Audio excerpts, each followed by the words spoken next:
Hello, good afternoon. Um, for this reflection, I am going to be discussing the impacts of trauma and how trauma can affect individuals involved in child welfare systems. I will begin by explaining trauma in a way that someone with no background knowledge can understand. Then I will discuss how trauma may be experienced by biological parents, siblings, foster and adoptive parents, and child welfare workers during investigations of abuse and neglect, child removal, foster care, replacement, and adoption. So, what is trauma? Trauma is an emotional and psychological response to an event or series of events that are overwhelming, frightening, or harmful. Trauma can happen after a single event, such as witnessing violence, or it can occur over a long period of time, such as ongoing abuse, neglect, or exposure to family conflict.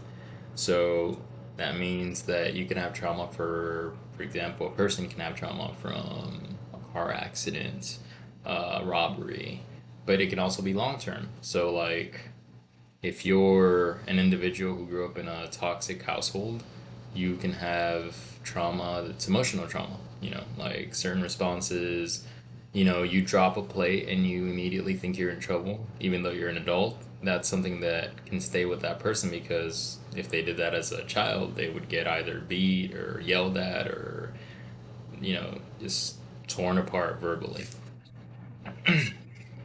Many people think trauma only affects emotions, but it can affect nearly every area of a person's life. Trauma can impact the brain, body, behavior, relationships, and ability to trust others. Children are especially vulnerable because their brains are developing. So that's why it is said that it's easier to teach a language to a child because their brain is still developing. But that also goes for negative things. They'll absorb it like a sponge and that'll stay with them as well. When a child experiences trauma, their brain may become focused on survival instead of learning, growing, and forming healthy relationships. The child may constantly feel unsafe even when they are no longer in danger. As a result, they may become anxious, withdrawn, angry, aggressive, and emotionally numb. So, a child later on in life can become very anxious. When they become very anxious, that's bad because they start having anxiety attacks. That means they could have panic attacks, they could have depression, they could have angry outbursts. This is all due to trauma, and this is long term trauma. So they can call them from school, the parents or whatnot, and the teachers may call home and say, "Hey, your child exhibited this disrespectful behavior." It's not because they're disrespectful; it's because they were having an anxiety attack. They didn't know how to react. They don't know how to control that. They're still developing, right? In the case of a child, there are some adults that applies to, but that's something completely different. According to the child welfare literature, trauma can have both short term and long term effects. Some children experience difficulties in school, problems with concentration, sleep disturbances, depression, anxiety, and difficulty forming healthy relationships. If trauma is not addressed, these effects can continue into adulthood. Types of trauma experienced in child welfare. Children involved in the child welfare can experience a diversity of them. Like, they could be like physical abuse, emotional abuse, sexual abuse, and neglect. Um, Exposure to domestic violence, substance abuse within the family, separation from caregivers, multiple placements. So many children in the foster care experience what is called complex trauma. Complex trauma occurs when children are exposed to repeated traumatic experiences over time, particularly from people who are supposed to care for them and protect them. One important point I learned in this course is that trauma does not end when the abuse or neglect ends. In many cases, the child welfare process itself can be traumatic because children may be removed from familiar environments, separated from family members, and placed with strangers. That's a big change when you're going from something you know to something you don't know. And then, you know, say you were in a decent household and now you're in a different household and have abuse or have somebody that's just abusing drugs or somebody that's just awful, like they don't know how to project their emotions, and they hurt that child, that individual. That's the trauma that can definitely affect them. All right. A trauma informed approach means recognizing how trauma affects behavior and responding in ways that promote safety, trust, healing, and empowerment. Now, listen, you did not cause this trauma to this child, an example, but you have to find ways that you can address certain situations. And I've known people that have been in situations and they know how to approach this. Like the child does an outburst, and it could come across as disrespectful if you don't know what's happening, but it's not what's happening. The child is literally like in fight or flight mode. They don't know, the abuse ended, but their systems don't know that. So then the adults like, okay, we'll address this in a bit. They come back, they address it. Hey, what happened? And then they start getting that point of view, and they're like, okay, well, next time let's use our words, or let's draw a picture, let's write, and they find different ways of letting that out instead of just an outburst. Um, so a lot of the times you have to ask, and a lot of professionals say, instead of asking what is wrong with this child, professionals ask what happened to this child, what led to these actions occurring. Trauma informed systems attempt to reduce additional harm while helping children and families recover from past experiences. Research suggests that these approaches can improve emotional well being, reduce caregiver stress, and increase placement stability. So, with certain tools, for like placing the kids in certain households can have, it's always going to be stressful process for the caregiver and or a stressful process for the child, but there are ways that it can be, you know lessened. When discussing child welfare, it is important to remember that biological parents may also experience trauma. An investigation of abuse or neglect can be extremely stressful. Parents may feel judged, ashamed, angry, frightened, or powerless. Even when concerns are valid, the investigation process can create significant emotional distress for these parents.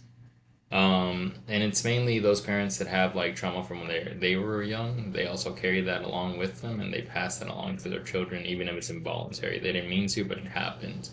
For parents who have experienced their own childhood trauma, involvement with child protective services may trigger painful memories. Some parents may have a history of abuse, neglect, domestic violence, poverty, substance abuse, or mental health challenges.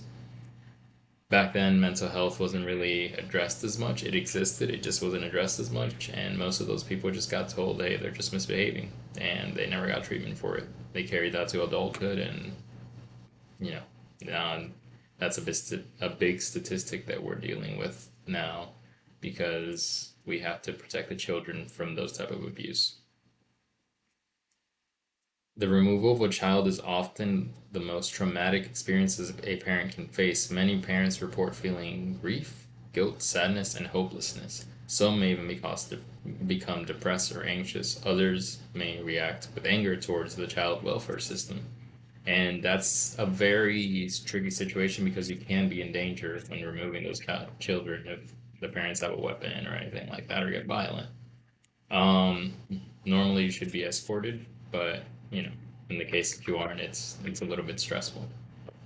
Although child removal may sometimes be necessary for safety reasons, it could still be a traumatic event for the parents. The uncertainty surrounding court decisions, visitations, reunification can create ongoing stress.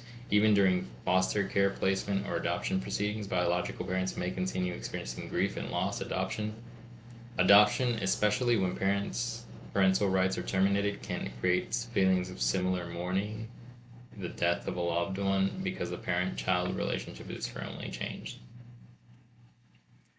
Siblings are often overlooked when discussing trauma, but they deeply are affected by child welfare involvement. So, whenever these children are removed and they have siblings, the siblings don't get to stick together.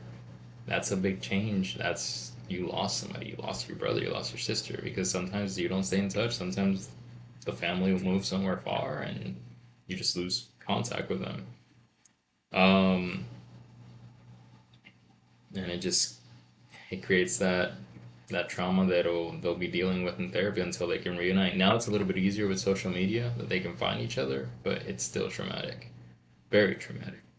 Foster and adoptive parents can also experience trauma and stress. Many foster parents welcome children who have experienced severe abuse, neglect, or other traumatic events. Caring for children with trauma histories can be emotionally demanding. Children who have experienced trauma may struggle with trust, attachment, emotional regulations, and behavior. Foster parents may feel overwhelmed when they encounter this type of behavior that is rooted to a trauma. Additionally, foster parents often experience uncertainty. They become attached to a child while knowing that reunification with biological parents remains a primary goal in many cases, and this can create strain and grief. So, I've seen foster parents that have adopted children and, like babies, and once the parents get set, they have to return them and it breaks their hearts. And that's also something that they need some type of a psychological or therapeutic assistance with that. Um, okay, so there's also child welfare workers are another group that can significantly be impacted by trauma. Social workers regularly encounter difficult situations involving abuse, neglect, violence, substance abuse, and family crisis. Over time, repeated exposure to these situations can lead to secondary traumatic stress. Secondary traumatic stress occurs when professionals experience emotional distress from hearing about or witnessing the trauma of others. Child welfare workers often carry tremendous responsibility. They must make difficult decisions regarding child safety while balancing family preservation and legal requirements.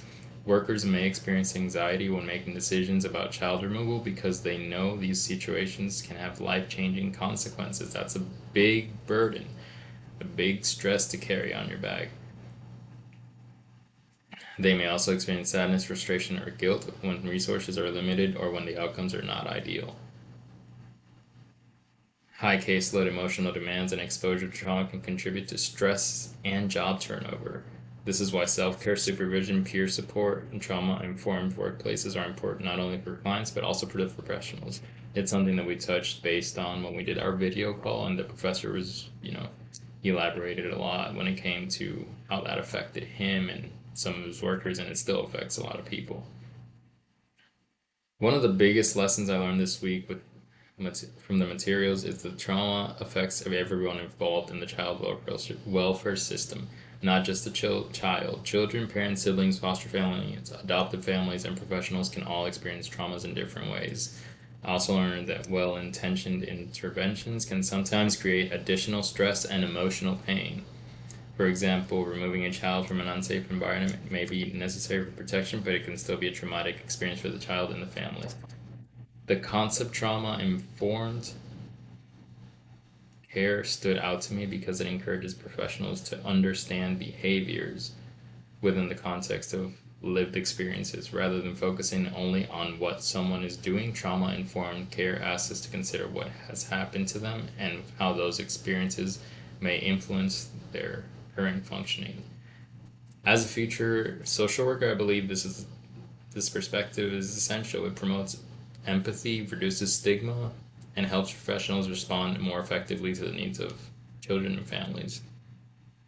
In conclusion, I think that trauma is a powerful experience that can affect a person's behavior, their emotions, relationships, and overall well being. Children involved in child welfare often experience complex trauma resulting in abuse, neglect, separation, replacement changes. However, trauma can also affect biological parents, siblings, foster and adoptive parents, and child welfare workers. A trauma informed approach recognizes these impacts and seeks to create safety, support, healing, and prevent additional harm. As future social workers, understanding trauma will help us better serve children and families while also taking care of ourselves as professionals. So it's one of those things where the professor did he he explained to us that we need to care for ourselves, do some self care, whether that's going out, which for me, venting I learned a lot while I was in the military. Venting for me was martial arts. That was my thing. Contact sport. Like I wanted to feel that I was there. I wanted to be able to learn things, teach things. And it became self defense. At first, it started with self defense. Then it just became a hobby, and now it's something I love. And now, maybe going to Starbucks after work will be a good outlet. I go to Starbucks, get my favorite drink, and just drive around for a little bit. Pump some music, put some Bon Jovi or something. I don't know, anything. The MJ, I don't know. Like, just drive and just before I get home, and I can be myself because I have to have my work self and I have to have my home self. I can't let work affect me at home while I do have to have my professional integrity and have that phone be ready for that phone call if need be, if I'm in that position and I have to be 24/7 available for some emergency or just something that they need me to do. I appreciate y'all taking the time to listen to me. I have learned a lot, and it's it's very validating to see that these courses are teaching that these children not only have trauma from something that happens at the moment, but ongoing trauma. Even if the trauma has ended, that's something that's poetic. Like I've never really read that before, and it really impacted me when I read the ongoing trauma, even when the trauma has ended. That's something amazing. I appreciate that. Thank you very much.